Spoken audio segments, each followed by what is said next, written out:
Hello everyone! Ako muli ang inyong Agent Sala at ngayon ay nandito tayo sa Transportation Hub para ituro ko sa inyo kung paano mag-commute. Ako muli ang inyong Agent Sala, your trusted property consultant at kapitbahay dito sa Lancaster, New City.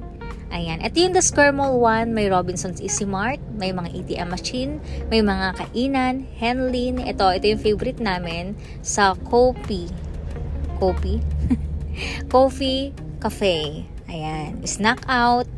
Kompleto rito sa Lancaster. May mga mall na rin tayo. May Shopwise, Save More, may Jollibee, may McDo. Kompleto, diba?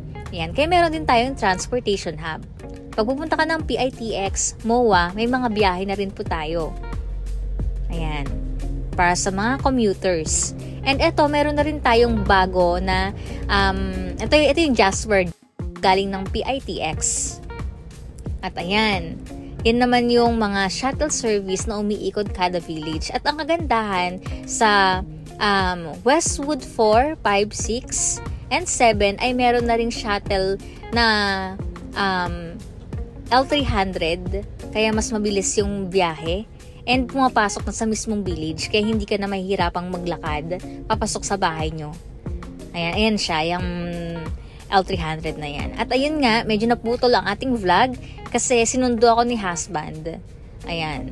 Akala ko magko-commute ako ngayon. Pero dahil sinundo niya ako, di mas very good, o diba? Ayan, ito naman yung mga daan namin. Ito yung mga shuttle service na umiikot. Ayan, sa mga may questions, message na kayo. Kuha na kayo ng bahay dito sa Lancaster, New City. Free tripping tayo para ma-check nyo po actual yung mga bahay dito. Ako muli ang inyong Agent Sala, your trusted property consultant. Bye-bye!